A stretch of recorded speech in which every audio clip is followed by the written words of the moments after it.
So it's the question of the morning is, was it just a big day? Or is this a big deal? Bernie Sanders is closing the delegate math. He's coming on to Wisconsin, which should be a good battleground state between the two of them. He's bolder and more aggressive, thinks he has a chance. Well, on the one hand, it's more than a big day. It's a big week for Bernie Sanders because he also won 2 of 3 contests earlier in the week. And so he nets about 90 delegates for the whole week. That's a big deal. That closes the gap, as you said, quite a bit. On the other hand, these contests could not have been more favorable to Bernie Sanders. They're caucuses, so the most intense, most liberal Democrats in the base tend to come out for those.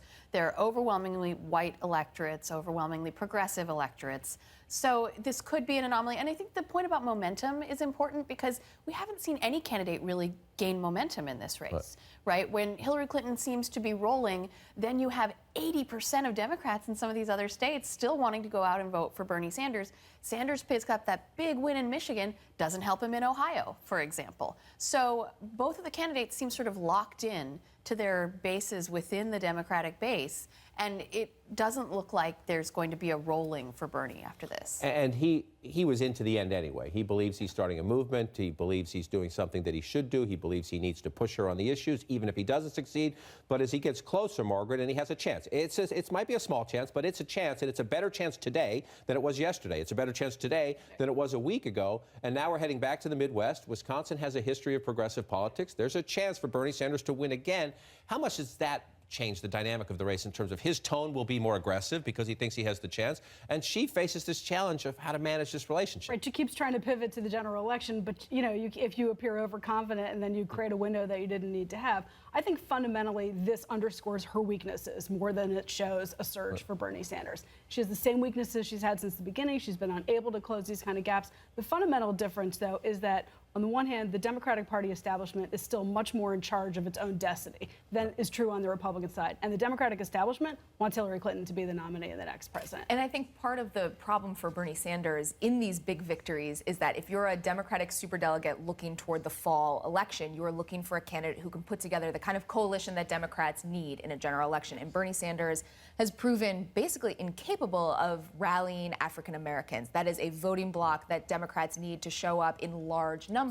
So if he's trying to convince superdelegates of his strengths and get them to move away from Hillary Clinton, he's going to have to find some way to show that he could pull that coalition together, and it's just not happening. And yet, does he have a counter argument that I am attracting white working class, especially white working class men, which is her weakness, which could be a Trump strength? That's absolutely right. I mean, it really just, as you were saying, Margaret, this showcases what her weakness has been all along, firing up a key aspect of the Democratic base, including white voters, including younger voters, including more liberal voters. How does she get those voters back, particularly if this race continues into July, and particularly if Bernie keeps winning states? It's going to continually undermine her narrative that she's the candidate who can unite the party against Donald Trump. Her really only hope is that Donald Trump is at the top of the ticket and fires up the Democratic base and brings those voters back out to the polls. From a tone question in the race, what she's looking for, she understands Senator Sanders, and she understands as much as she would like him to get out, he's not going to. So what she was hoping to stretch her lead, hoping that would get him to tone it down a little bit. As her lead shrinks,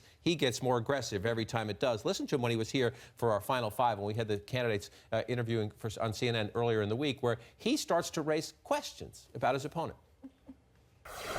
There is no question that we are a much stronger campaign than is Hillary Clinton. Not many Democrats will be voting for Donald Trump, but we will do much better than Hillary Clinton with the millions of people who are independents. The millions of people who feel, for whatever reason, uncomfortable with Hillary Clinton.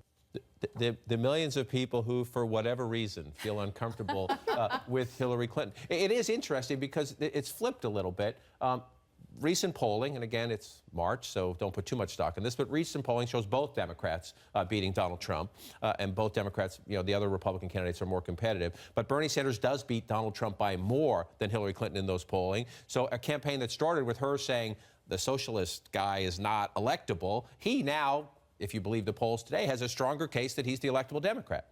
Well, I think what we know is that Hillary Clinton and Donald Trump are both universally known quantities. Right. And Bernie Sanders is less well known by a general electorate. Now, the Clinton people would tell you that would change as soon as he was the nominee. And a lot of these weaknesses on paper would come to the fore as a negative campaign was run against him. I don't know whether or not that's the case, but it certainly is true that there aren't a lot of people in this country who still need to figure out who Hillary Clinton is. And there aren't a lot of people in this country who still need to figure out who Donald Trump is. And so in the what now looks like the most likely case where that's your general election, you have a campaign that I think starts from an unprecedented place of baked-in negativity for both nominees.